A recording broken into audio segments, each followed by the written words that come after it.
Morning, we are on the very last line of Mem Zayin Amud Beis 47b. This whole discussion began because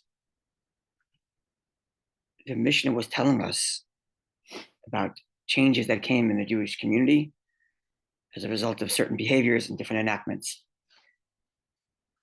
It started because this chapter was discussing the Eglah Rufa, and because murder was rampant, the Eglah Rufa privilege was then taken away, which circled us back to the Sotah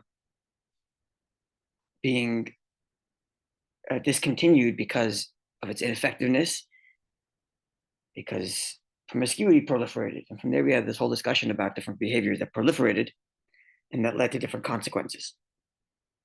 On that note, the Mishnah told us, and it's the second to last line here on Mem Zayin Amud Beis, Yochanan Kohen Gadol, Yochanan the high priest, Hivir Oidoyas, I think I said pronounce it, Hamaiser. So 2 words here. First, Yochanan Kohen Gadol is a rather famous personality throughout the Gemara, but somewhat debated as to when exactly he lived and who exactly he is. It's a funny thing. Every now and again, you have a certain person who shapes the course of Jewish history, and Yochanan Kohen Gadol is one such person. Many enactments that he instituted, he was also able to consolidate quite a bit of focus around the ritual, the temple ritual, at a time when there was religious controversy within Israel and Judaism in general. He lived most likely, I mean, we definitely know he lived in the period of the Hashmonayic rule over Eretz Yisrael, so sometime after Hanukkah. It's either right after Shimon HaTzadik, which comes a bit before Hanukkah actually, or sometime later. I mean, some say that he was Yanai the king, who was also Kohen Gadol. But he's somewhere there. There's also a Yochanan Kohen Gadol who's referred to as someone whose entire life was righteous, and then later his life went the other direction. That could be it's him too. There might be 2 Yochanan Kohen Gadols, but it's somewhere in that period of there's actually a brief period of Jewish independent sovereignty in Eretz Yisrael after Hanukkah, when the Jews throw off the Greeks until the Romans take over. So he's somewhere in that period, and during that period, he really is a strong leader that brings a lot of focus around the Beis HaMikdash ritual and enacts a number of enactments. And one of them is, as the Mishnah said, is to cancel the Vidoy Meiser.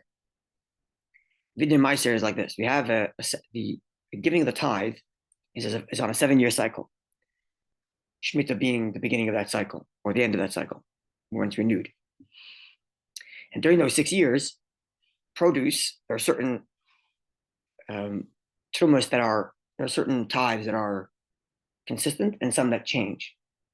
Namely, the first thing is truma, a certain portion to the Kohen Gadol, to the Kohen, certain portion to the Kohen. That's truma. Then comes Meiser, which is a tithe, which goes to the Levites, the Leviim. Then there's a second tithe.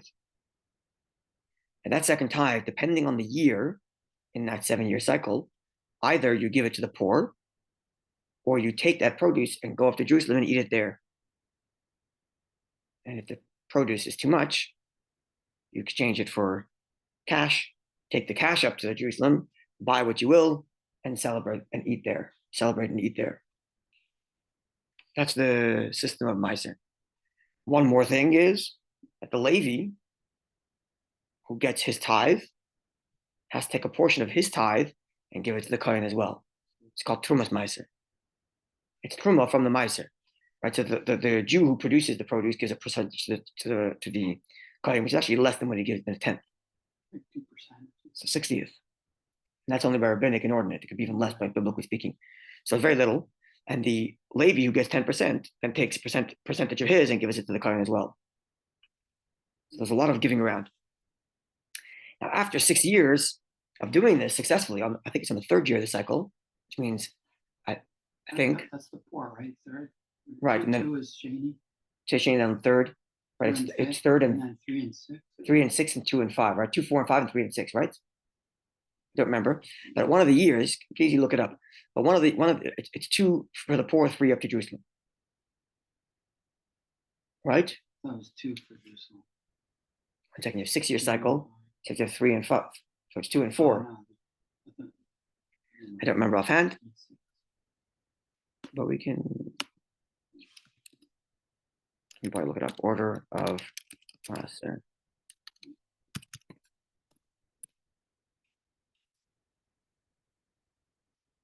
This is giving me Maser nowadays, like 10% of earnings.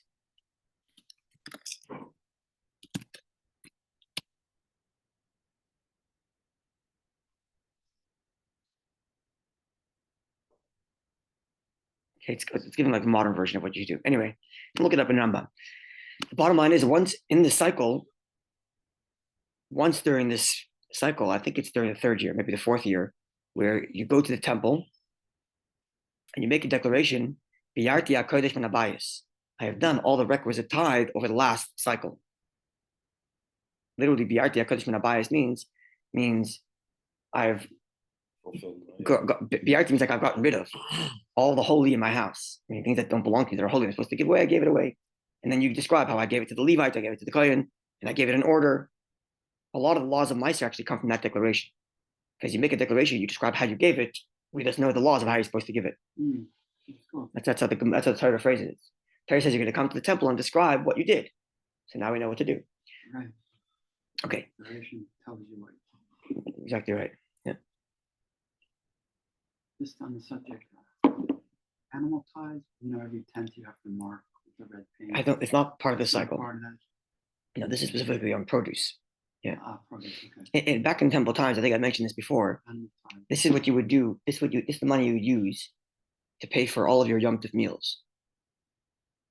Because if you lived in a small village somewhere out in the north, you had a farm, and you were making whatever wheat, and every year you did your tithes, and then you have all this surplus that you have to take to Jerusalem to eat. Now, the Torah says you won't be able to take all of it, and if you can exchange it for cash and take the cash to Jerusalem, spend it there and eat what you will, right? So when are you going to Jerusalem to eat all that? When you're going to Jerusalem anyway, which is on Passover, let's say. So come Pesach, you bought your carbon for your carbon Pesach, you have your shlamim, and you have your chagiga, you have your Yom Tov offerings. There's going to be some more meat for your family's Yom Tov meals. And then for your fruits, for your vegetables, for your wine, for your bread, whatever, for matzah, for it's Pesach. And whatever else you're going to be eating throughout the week that you're spending in Yerushalayim, you'll use your Meiser money. But isn't that only during right? Meiser Sheni? Meiser Sheni, yeah. But what about the year? It's not Meiser Sheni. So you have Is there anything else? You have Neter Avoy, right? For example, if you have a orchard, 3rd year no eating, first 3 years no eating, 4th year you got to be eating in Jerusalem. So people might have had cash saved up, right? You always have a reason. So people have. There's Okay, so whatever extra you have, you spend your own money on your Yom Tov food. That's what usually would happen. So people would celebrate the whole Yom Tov, and every meal they ate was like a mitzvah. So it was like a whole week-long celebration of all the bounty that Hashem has given you. The whole Yom Tov, you were eating food of your Meiser, that's how it would go down. That's how people would do it. So it's like a whole celebration to bring your Meiser money, you go to Yerushalayim, you buy your things, and every meal is like a whole celebration. So you're eating your Meiser. Okay. That's what the pasuk describes it. And you'll rejoice in all the good that God has given you. It's kind of the idea. Okay, so we're learning now that Yochanan Kohen Gadol stopped this declaration. No longer do people come to the temple and declare, we've successfully given our Meiser. Funny thing, it's a biblical commandment. Why would he undo that? So says the Gemara. Last line, the 4th word. Mem Tes stands for my time up. What's the reason? Why would he do such an enactment? Why would he stop such an important ritual? Rabbi Yossi Bar Chanina. Rabbi Yossi Bar Chanina explained, Lefi she'ein noisnin oisa kitikunai. The reason is because we don't give it as it's properly supposed to be given. Namely, the Rachamana Amar, the merciful one said, that's how they refer to God. Rachamana, the merciful one. The merciful one, God said in his Torah, that you should give the tithe to the Levi, right? So we said earlier, first is the truma, the certain portion to the kohen, and the next 10%, the first tithe after that little bit that goes to the kohen, is to go to the Levi, and that's what the Torah says to do. But Banan, us, koyavinan l'koyanim, we give it to the koyanim. Why are they giving it to the koyanim and not to the Levim? If Torah says to give it to the Levim. So explains Rashi.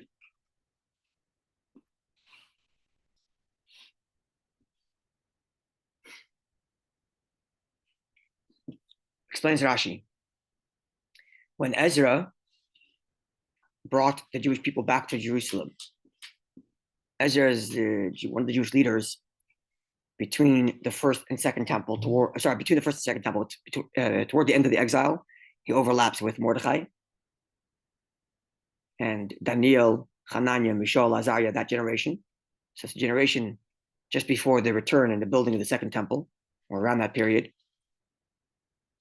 And there was a first attempt to go up, and then the second attempt, the second one being successful. And one of the things Ezra dealt with is huge amounts of intermarriage. This Ezra the scribe. Ezra the scribe. As Rashi explains it, based on the Gemara and Yevamos, that because the Levium, either they were negligent to come up, or was it? Ezra punished the Levium that they should not get their tithe. They don't get their tithe because they were intermarried because they didn't want to come up with him. There was a reason why he punished them and took away their meiser. 1 second, I think Steinsaltz has it.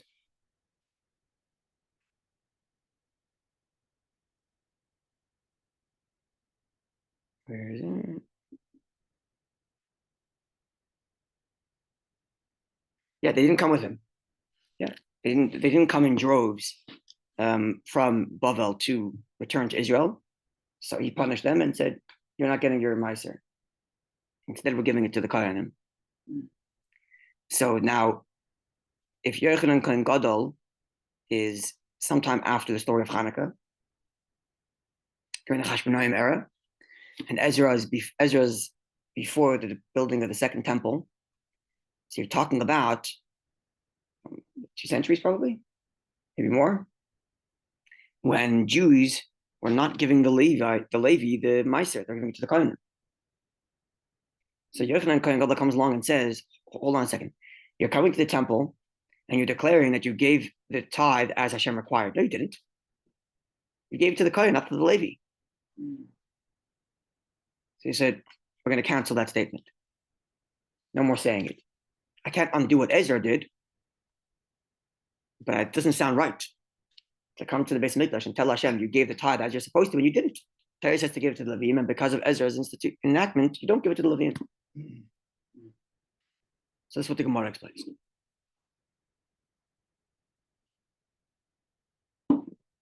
The Gemara continues, "Velude ashar meisers." Okay, so he can't declare honestly that he gave the tithe to the Levi. But there's all these other things that he did correctly. He gave a certain percentage to the Kohen. He gave to the poor. He brought certain percentage to Yerushalayim. Whatever else he's supposed to do, he did. So even if I can't make the declaration that I gave the requisite tithe to the Levi, but at least I can do the rest. So why would Yochanan Kohen Gadol cancel the entire what? So you can't change the Torah. The Gemara can say because you can't change it. So Amir Shlokish explains, called Bayish Ein Misvada Al Meiser Rishon, any home that cannot admit to having given the first tithe, Shuv Ein Misvada Al Shar Meisers, he cannot come then and admit to Hashem I did the rest, even though it's true he did the rest, but you cannot you can't, if you cannot declare Meiser Rishon the first tithe, then you cannot declare the others. My time, and what's the reason? Amar Abaye explained, Hoyel Uposach Boya Kosef Tchila. Because when the Torah describes the giving of the tithe, the first one it says, V'gam nasati Levi, and I gave it to the Levi. That's the first item on the declaration. So you can't skip the first item and then go to the next. Doesn't sound right. Seems like it's If it was the fine. last one on the item and you just ended the declaration short, okay, so I say the declaration and stop at a certain point. You can't begin your declaration, skip, and then continue. That's already too much of a change to the Torah description, and therefore I cancel it completely. Okay. So now the Gemara goes forward and says, based on this entire explanation, that Yochanan Kohen Gadol canceled the declaration of Meiser, Mechlal, the implication is that they actually were giving tithes, just that they couldn't make the declaration. It seems as if everybody was doing what they were supposed to, but they just couldn't make the declaration as Yochanan saw it, as Yochanan Kohen Gadol saw it, unfit to make a declaration that wasn't honest. But they were still doing what they were supposed to. That's the implication from the history here, right? So, notwithstanding the decree, people were giving the tithe to the No, they weren't giving to the Levi. They were giving to the Kohen, but they were following the rules as per Ezra, as per Ezra 200 years earlier, whatever. Right. But they were doing what they were supposed to. They just couldn't make the declaration because they were giving to the late Kohen instead of the Levi. But they were still doing what they're supposed to. That's the implication from this whole story here. To which the Gemara says, Vatanya, but we learned. We have another brisa which says, just like our Mishnah, which says that Yochanan Kohen Gadol abolished the declaration of Meiser, which we just learned about. But that text adds another decree from Yochanan Kohen Gadol. The Gazer Admai. Yochanan Kohen Gadol is the one who began this idea of Demai. Demai is produce that's in doubt. You buy produce and you're not sure if the person who you bought from gave Meiser or not. So it's the same thing as buying produce in the store and you want to know if it's kosher or not. Today we rely on rabbis who put their stamp on a product and say that they are supervising to make sure it's kosher. Right? And if you didn't have that supervision, you'd be trusting the guy behind the counter. You're trusting that guy behind the counter that he's selling you kosher stuff, right? The guy behind the counter is a Orthodox Jew. You can assume that the bread he bakes is kosher and you buy it. That's the way it was in the back in the day, right? So at a time when Jewish people all over Israel are observant, so you come to town anywhere, You have no doubt. you don't have to worry about anything. You walk into a store and you buy baked goods. You imagine it's all kosher and you can trust that it's the guy gave his tithe and he gave his meiser and you go and you eat the bread and you enjoy it. But Yochanan Kohen Gadol stopped that and said, I'm sorry, we can't do that anymore. Why? The fee, because Shesholach b'chol gvul Yisrael. I mentioned before that he was a strong leader that brought a lot of focus to proper ritual behavior. So he did investigative work. Sholach b'chol gvul Yisrael. He sent messengers, investigators throughout all the land of Israel, and to find out what's going on. Are people doing what they're supposed to? Can we trust that when we buy? Yeah, can we trust? Well, it's what the kashrus agency here does. They have mashgichim go to restaurants and say kosher or not kosher. Is this So same kind of thing. Is it related? Like, did he start this because of what went on, what we read last week, where the judges were like, you know what? Probably accepting? If it's the same era, maybe. Okay. I imagine he's doing this because if he's coming right after Hanukkah. There was massive Hellenization during Hanukkah, during that period. Right when the Greeks took over Israel, they did so peacefully.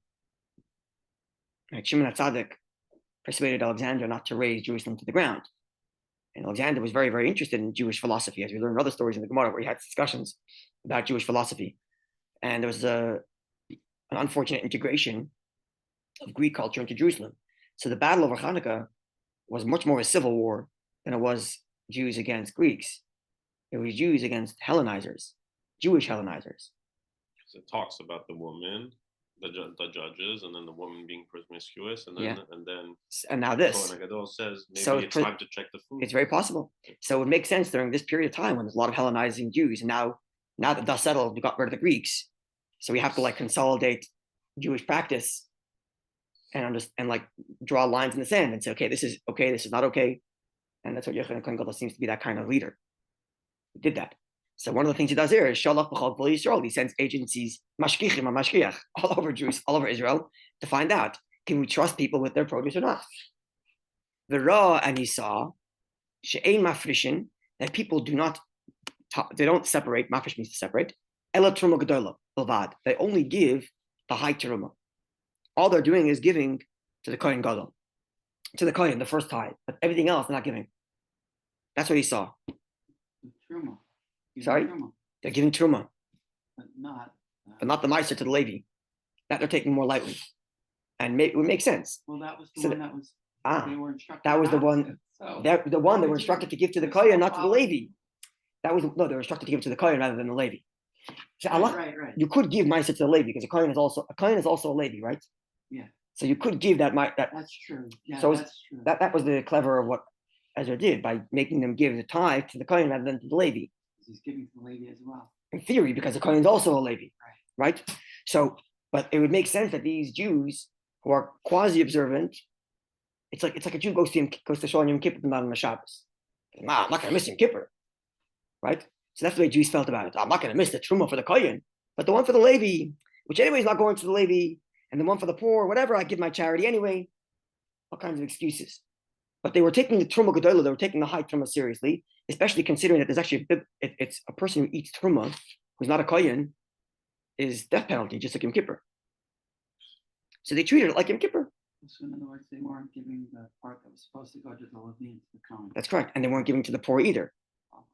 So the first tithe, not the first tithe, the first donation, the first Truma, that they were giving, because that they treated like sacrosanct. There's death penalty. It's Yom Kippur. We can't, we can't not do this one. The other ones, they're playing around it. So he said, El Truma G'dola, Levad, he saw that everybody gives the first Truma to the Kohen. But on Ma'aser Rishon and Ma'aser Sheni, when it comes to the first tithe and the second tithe, the first tithe, which is meant to go to the Levi, which they're giving to the Kohen, and the second tithe, which either goes to the poor or they're supposed to take to Jerusalem, Miktsas and Ma'aser, some do give it, and Miktsas and Ma'aser, and some don't. So Amar Lahem, Yochanan Kohen Gadol sent a message out to the people, Beni, my child. I guess he's talking to the Jewish people. He refers to them in the singular, my child, not Ban. Actually, maybe it's Banai. Banai in plural, my children. Come, I'm going to teach you. Just as with the first truma, there's a death penalty. So does the trumas meiser and tevel. So remember, I said before that when you give a tithe to the Levi is then obligated to take a certain percentage you give to the Kohen. That percentage, right?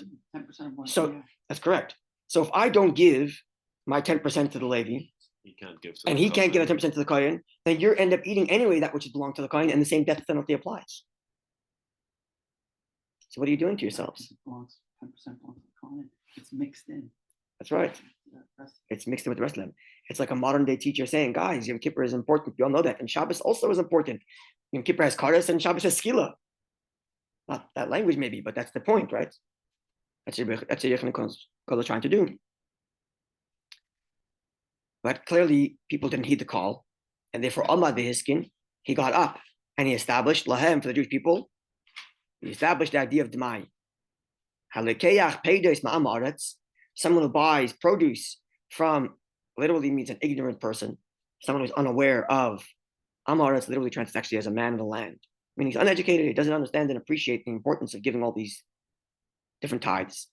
So you buy it from the person. So what should you do? Mafresh mehem ma'aser rishon u'ma'aser sheni. You separate from that the first tithe and the second tithe. Okay? So the truma, we trust everybody gives truma. We don't have to worry about that. Okay, so now I get it. Now there's two tithes I have to take off. One tithe that's supposed to go to the Levi, and one tithe that's supposed to go to the poor or to Jerusalem. Okay, now, so I didn't give it yet, but I've taken it from the batch. Right? So I've separated it, I've taken it from the batch. Now, my solution, the tithe that I've taken and declared it to be the first tithe, which is supposed to go to the Levi, mafresh mimena, I take from it trumas meiser, the truma that the Levi would have taken had I given that produce. At 10% of that. So it's 10% of that 10% to give to the Kohen. To the Kohen. The nice from the Kohen, I give it to the Kohen. Umaiser Sheni, and the second tithe, there's no loss to me. I just eat it in Jerusalem instead of eating it at home. No loss to me. Okay. But some years, that second tithe got to go to the poor. And the 90% of the rest of what's supposed to go to the Levi is supposed to go to the Levi, right? Yeah, we're with me. We're with me on these percentages? Yeah? Somewhat, yeah. Okay, let me start from the end and I'll come back to the beginning. There's a principle in halacha that we're about to read called Hamoitzi Mechavero Ala Varaya, which means the one who's extracting value from someone else, the burden of proof is on that person. Mhm. So if I claim that you owe me $100, it's not on you to prove that I don't owe you. It's on me to prove that you owe me, right? Because if you are holding it, the assumption is it belongs to you. So the burden of proof isn't the one who's extracting the cash. I believe that's probably true in civil law as well. Yeah. What's the Burden terminology? of proof rests on the party wishing to extract the payment from That's the correct. other side. Because the assumption is that if you're holding it, it belongs to you. And if I declare it belongs to me, okay, then prove it. Mhm. Right? So now, in this case, It is at all. the Levi is the claimant saying 10% belongs to him. The poor person is the claimant claiming 10% belongs to him. So they have to prove it. They have to prove it. How are you going to prove that the guy I bought it from didn't already give tithe? That's not a doubt here. Right? This whole thing's on a doubt. It's produce I bought from someone who's an Amaretz, who Rabbi Yochanan Kohen Gadol investigated and found out that some give the tithe and some don't give the tithe. So the produce that I am holding, it's quite possible that someone already gave you the tithe bit. So the Yeah, burden but of if there is proof, if sorry? there is doubt, isn't it your responsibility to Okay, so just we're give? treating it as monetary law. And the monetary law is that the burden of proof is on the one extracting. It's like a doubt and a doubt Correct. whether the demai has been tied or not. It has been tithed or not already. So the trumas ma'aser I give, because that's a death penalty issue. Right? The 10% Truma, right. of that 10% that would go to the Levi, which is supposed to go to the Kohen, right? Yeah. That's a question of if I eat that, I'm liable for death penalty. Okay, so that's I'm going to give just to avoid death penalty. But the rest of it, the 90% that's supposed to go to the Levi, and the other 10% of the full produce that's meant to go to the poor, they have to prove that it belongs to them before they extract it from me. Okay, that's what he's saying. So I buy produce from a poor guy. I separate 20%, 10% that belongs to the Levi, hypothetically, and 10% that belongs to, that's for the second tithe. The second tithe, there's no monetary loss to me. I just eat it in Jerusalem. Okay. That other 10% that's supposed to go to the Levi, I take 10%, give it to the Kohen so that I avoid the death penalty. Mhm. Now I have the rest that would have gone to the Levi, plus during the years when I have 10% to go to the poor, I have that too. Right? I'm not going to give it to anybody because the burden of proof is on them. So what do I do with that? It's kind of it's impossible for them. It's impossible. So I leave it alone. So Don't you need it. give it. Nope, leave it alone. I'm a nice guy. I give it. Right? Where's that Rashi?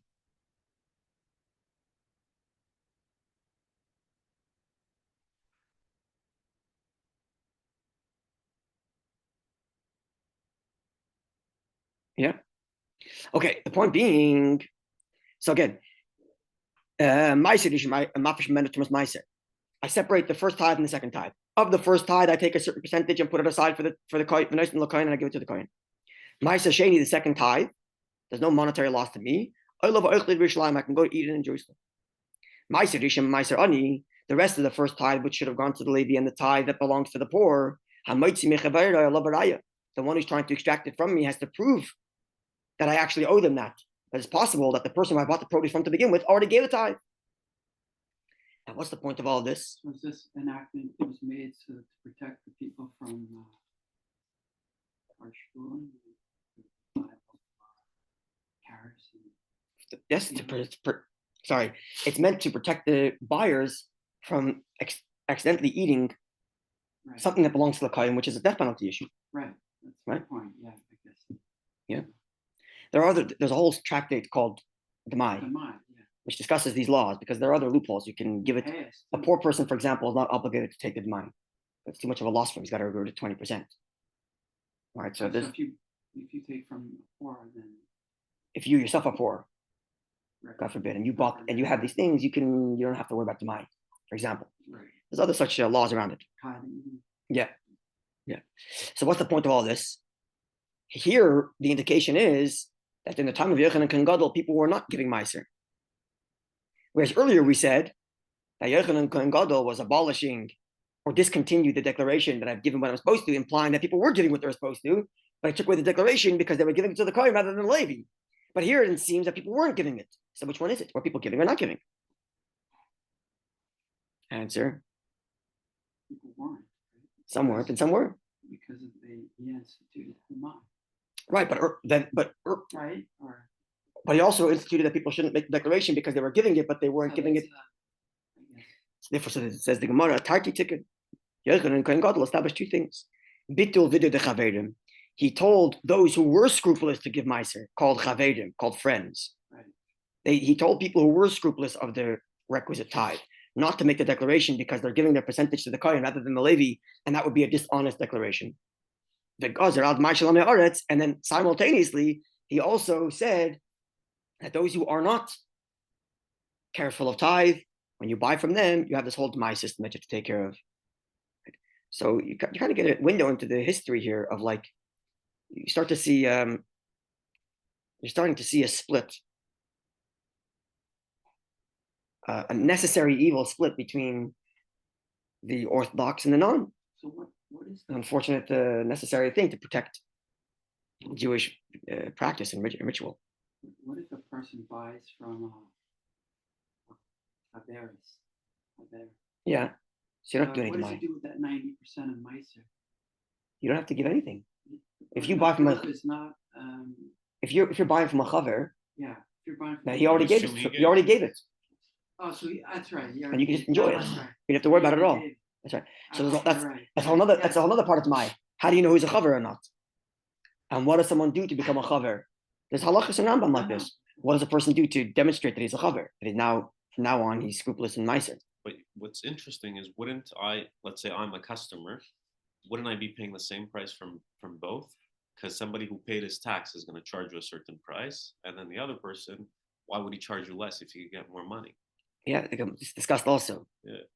What there's also price range for truma, because if your produce is limited, who you can give it to, because only a Kohen can eat it. So it's a smaller market, the price goes up.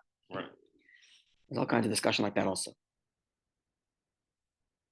Okay, so this tells us a little bit of that history during that period of time under Yochanan Kohen Gadol, and in many ways, we were talking about a while back about how just before this, toward the end of the Second Temple period, the sages were called Perushim. They were called separate. They separated themselves from the political upheaval and focused on Jewish practice, kind of ignoring so you can see the beginnings of that here already. Who you're buying from all of a sudden becomes like, it used to be you buy from any Jew, no problem. And now all of a sudden, what kind of Jew are you? That divide begins already here. So it goes way back. Yeah, it's people tend to think that we're going through new times, but this has happened before. Okay, a wonderful day. God willing, tomorrow we look at the next thing, which is right. He ended the people who wake the waker uppers. Remember that in the temple there were people who were hired to wake people up. Stick. Yeah, with a stick. We're going to discuss that, God willing, tomorrow. Wasn't that like the second in command? Sorry. So there's different. There's one for the Levi. There's one for the Kohen. We're going to discuss that as well. Yeah, and then we're going to get into other. The Mishnah is going to tell us about other things that changed during the Second Temple period. Is Rish Lakish the one who was very strong and like jumped the sidewalk? That's Rish Lakish, yes. That's him. Married Yochanan's sister. Not this Yochanan Kohen Gadol, different Yochanan. 100 years later. I remember a story where one of the Kohanim that was on guard one night fell asleep, and the head guard set fire to his clothing or something. Yep. Who told him that if he would use his strength for Torah? Yochanan. Yochanan told him. His brother-in-law. He married his daughter. And he married his sister. And he came to him because he told him you're so beautiful. He thought it was a woman. Yeah. He said if you use your power or whatever. Do you see my sister who's even more beautiful than me? Wow. Yeah. The end is tragic, actually. Oh yeah. We looked about it because at the end was Yochanan ended up cursing his brother-in-law Rish Lakish, and Rish Lakish died. And his sister was very upset at him. And Yochanan tried making up for it by, we learned about this. It's a tragic end, but it's a very fascinating story. Okay, have a wonderful day, Yidden.